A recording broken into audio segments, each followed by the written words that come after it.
and in this they were certainly wiser than I was. But I observe that even the good artisans fell into the same error as the poets. Because they were good workmen, they thought they also knew all sorts of high matters, and this defect in them overshadowed their wisdom. And therefore I asked myself, on behalf of the oracle, whether I would like to be as I was, neither having their knowledge nor their ignorance, or like them in both. And I made answer to myself and to the oracle that I was better off as I was. This inquisition has led to my having made many enemies of the worst and most dangerous kind, and has given occasion also to many calumnies. And I am called wise, for my hearers always imagine that I myself possess the wisdom which I find wanting in others. But the truth is, O men of Athens, that God only is wise. And by his answer he intends to show that the wisdom of men is worth little or nothing. He is not speaking of Socrates. He is only using my name by way of illustration. As if he said, "He, O men, is the wisest, who, like Socrates, knows that his wisdom is in truth worth nothing." And so I go about the world, obedient to the God, and search and make inquiry into the wisdom of anyone, whether citizen or stranger, who appears to be wise. And if he is not wise, then in vindication of the oracle I show him that he is not wise. And my occupation quite absorbs me, and I have no time to give either to any public matter or interest, or to any concern of my own. But I am in utter poverty by reason of my devotion to the God. There is another thing. Young men of the richer classes, who do not have much to do, come about me of their own accord. They like to hear the pretenders examine, and they often imitate me, and proceed to examine others. There are plenty of persons, as they quickly discover, who think that they know something, but really know little or nothing. And then those who are examined by them, instead of being angry with themselves, are angry with me. This confounded Socrates, they say, this villainous misleader of the youth. And then if somebody asks them, why? What evil does he practice or teach? They do not know, and cannot tell. But in order that they may not appear to be at a loss, they repeat the ready-made charges which are used against all philosophers about teaching things up in clouds and under the earth, and having no gods, and making the worse appear the better cause. For they do not like to confess that their pretense of knowledge has been detected, which is the truth. And as they are numerous and ambitious and energetic, and are drawn up in battle array, and have persuasive tongues, they have filled your ears with their loud and inveterate calumnies. And this is the reason why my three accusers, Meletus, Anytus, and Lycon, have set upon me. Meletus, who has a quarrel with me on behalf of the poets, Anytus on behalf of the craftsmen and politicians, Lycon on behalf of the rhetoricians. And as I said at the beginning, I cannot expect to get rid of such a mass of calumny all in a moment. And this, O men of Athens, is the truth and the whole truth. I have concealed nothing. I have dissembled nothing. And yet I know that my plainness of speech makes them hate me. And what is their hatred but a proof that I am speaking the truth? Hence has arisen the prejudice against me, and this is the reason of it, as you will find out either in this or in any future inquiry. I have said enough in my defense against the first class of my accusers. I turn to the second. They are headed by Meletus, that good man and true lover of his country, as he calls himself. Against these two I must try to make a defense. Let their affidavit be read. It contains something of this kind. It says that Socrates is a doer of evil, who corrupts the youth, and who does not believe in the gods of the state, but has other new divinities of his own. Such is the charge. And now let us examine the particular counts. He says that I am a doer of evil, and corrupt the youth. But I say, O men of Athens, that Meletus is a doer of evil, in that he pretends to be in earnest when he is only in jest, and is so eager to bring men to trial from a pretended zeal and interest about matters in which he really never had the smallest interest. And the truth of this I will endeavor to prove to you. Come hither, Meletus, and let me ask a question of you. You think a great deal about the improvement of youth. Yes, I do. Tell the judges, then, who is their improver, for you must know, as you have taken the pains to discover their corrupter, and are citing and accusing me before them. Speak then and tell the judges who their improver is. Observe, Meletus, that you are silent, and have nothing to say. But is not this rather disgraceful, and a very considerable proof of what I was saying, that you have no interest in the matter?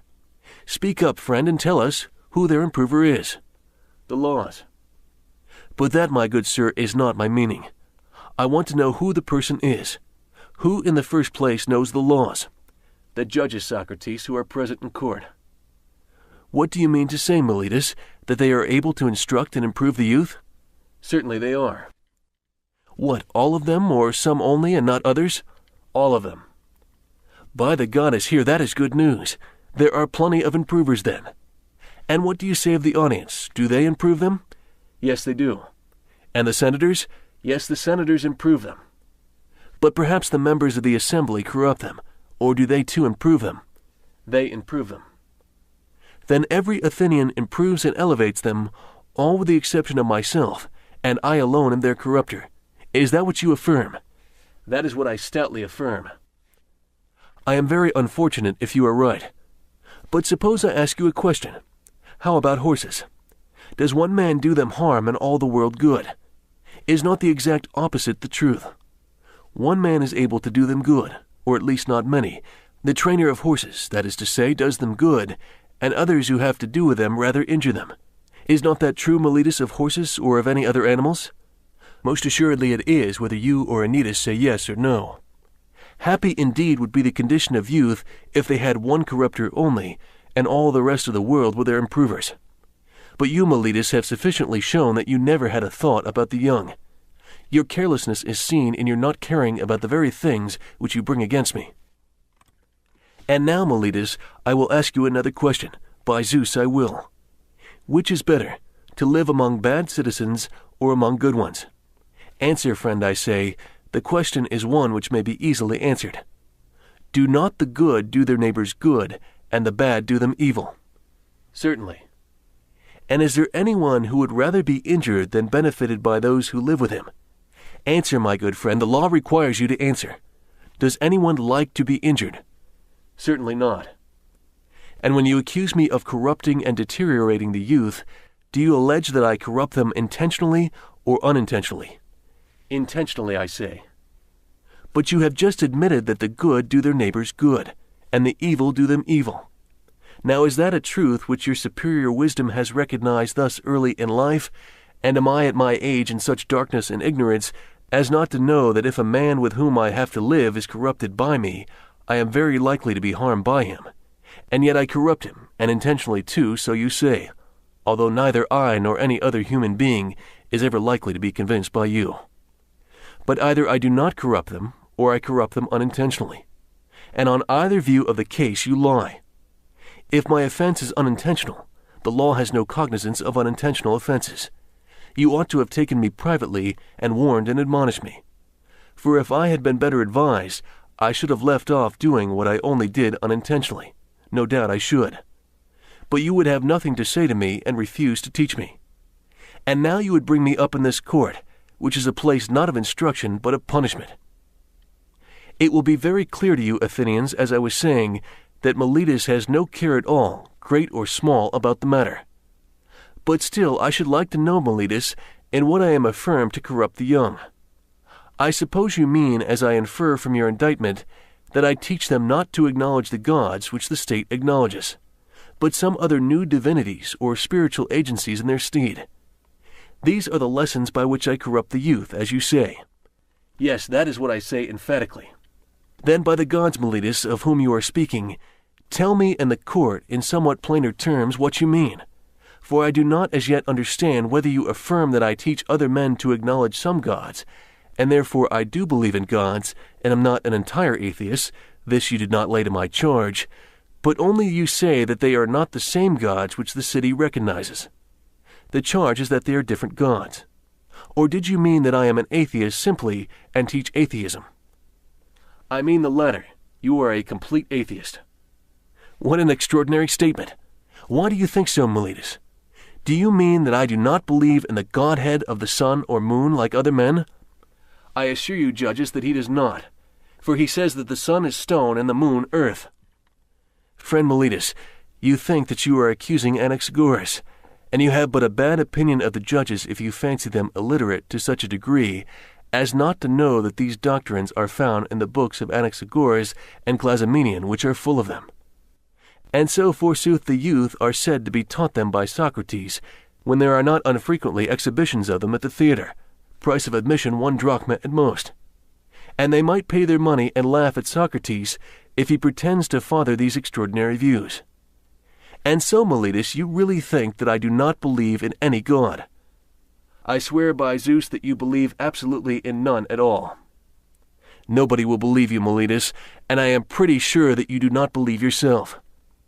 I cannot help thinking, men of Athens, that Meletus is reckless and impotent, and that he has written this indictment in a spirit of mere wantonness and youthful bravado. Has he not compounded a riddle, thinking to try me?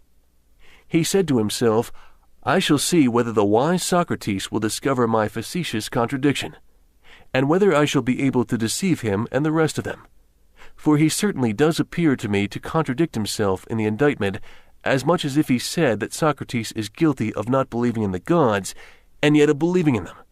But this is not like a person who is in earnest. I should like you, O men of Athens, to join me in examining what I conceive to be his inconsistency. And do you, Meletus, answer. And I must remind the audience of my request that they would not make a disturbance if I will speak in my accustomed manner. Did ever man, Meletus, believe in the existence of human things and not of human beings?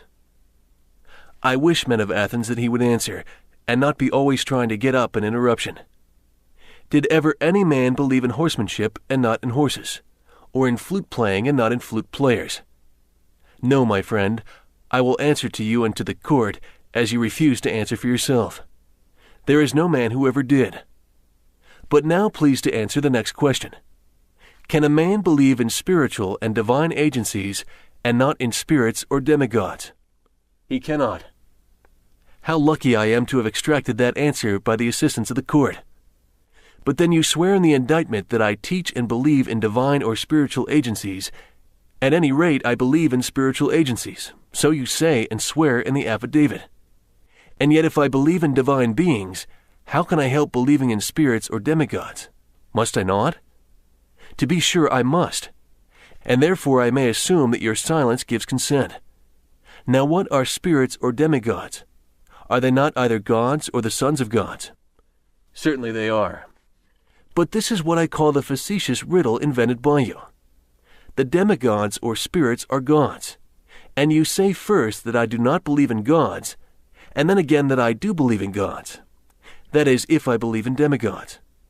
For if the demigods are the illegitimate sons of gods, whether by the nymphs or by any other mothers of whom they are said to be the sons, what human being will ever believe that there are no gods if there are the sons of gods?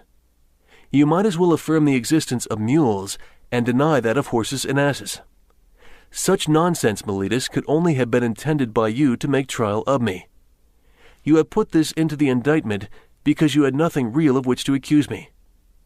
But no one who has a particle of understanding will ever be convinced by you that the same man can believe in divine and superhuman things and yet not believe that there are gods and demigods and heroes. I have said enough in answer to the charge of Meletus. Any elaborate defense is unnecessary. But I know only too well how many are the enmities which I have incurred, and this is what will be my destruction if I am destroyed, not Meletus nor yet Anytus, but the envy and detraction of the world, which has been the death of many good men, and will probably be the death of many more. There is no danger of my being the last of them. Someone will say, and are you not ashamed, Socrates, of a course of life which is likely to bring you to an untimely end?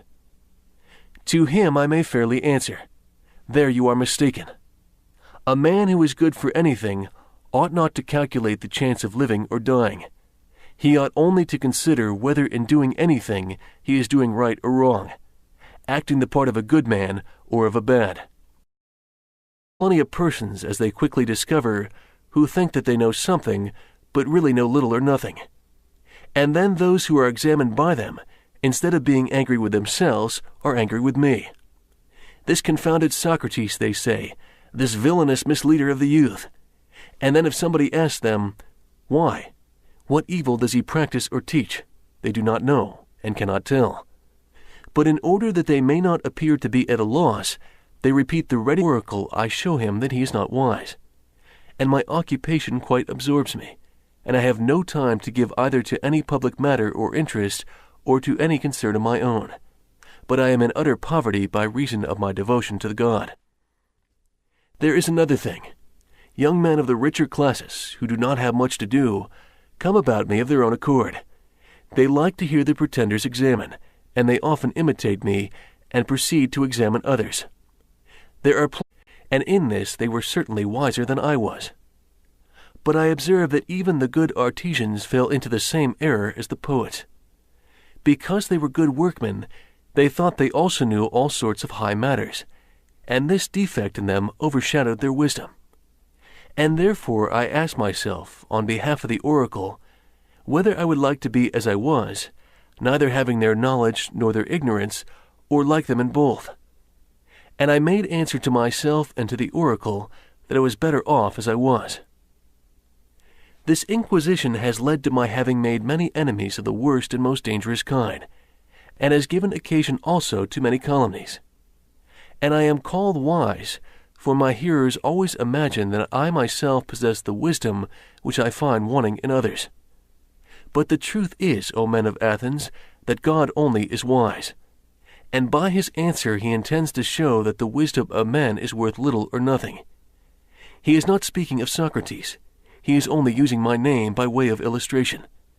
As if he said, He, O men, is the wisest, who, like Socrates, knows that his wisdom is in truth worth nothing. And so I go about the world, obedient to the God, and search and make inquiry into the wisdom of anyone, whether citizen or stranger, who appears to be wise.